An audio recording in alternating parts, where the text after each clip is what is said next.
Hello everyone, welcome back to the channel. In today's videos, we are going to talk about LangChain. Now, if you think of LangChain, LangChain is made up of two words. LangChain.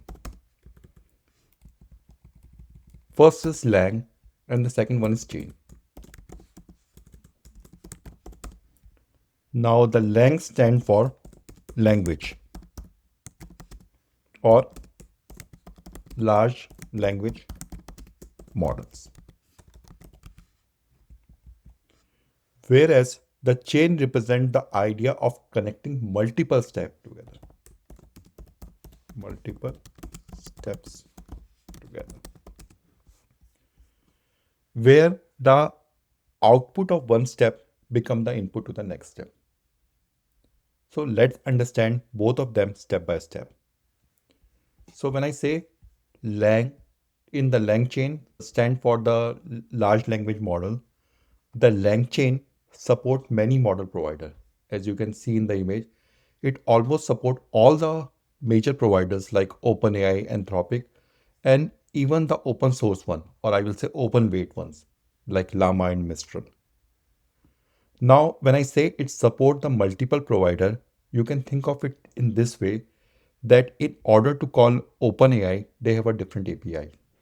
If I need to call Anthropic, they have a different API. So what LangChain does under the hood, it provides a same abstraction layer so that you only need to change the provider name and it will take care of all the heavy lifting. For example, whatever be the API, whatever be the request format and response format, the prompts, the chain, it take care of all those. It provide you just the abstraction layer where you can just need to put the model name and it will does all the heavy lifting. So what it will help you that in future, if you need to switch the model based on the performance or a cost or any other factor, you can easily switch it. You don't need to rewrite your entire application. You just need to change the model name and LangChain will take care of everything. And that is one of the big advantage of using LangChain. Now you have understand the Lang part, which is the language or a large language model. Now let's look at the chain part. So all of you guys who come from a Linux or a Unix background, you might have read something called pipe. And what pipe does is that the output of one command become the input to the next command.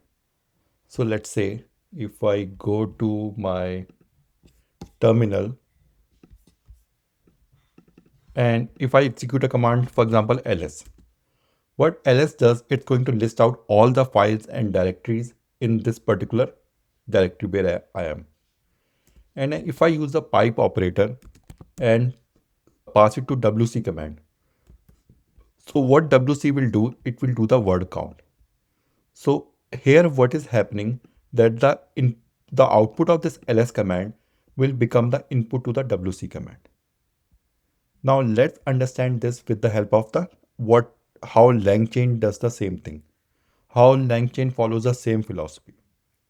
So if you go to the ChatGPT console or any of the AI providers, you basically type some input, like you ask some question, and that question is called prompt, the input. So that prompt become the output to the large language model. Like you are providing some kind of a data to the large language model. Now, large language model produces some output, and that output may be some, let's say, unstructured, or you may need that output in some other format, let's say JSON. So you can pass that output, which has been produced by the large language model, to some kind of a structured output. For example, like a JSON provider, like a JSON structured output.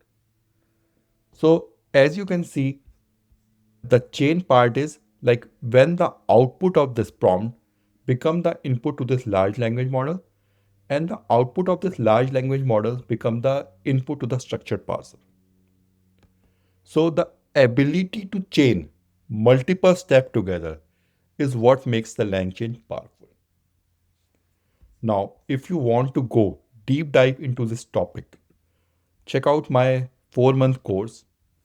It is designed for software and DevOps engineer who wants to transition into generative AI in 2026. You will find the link in the description. Thank you so much.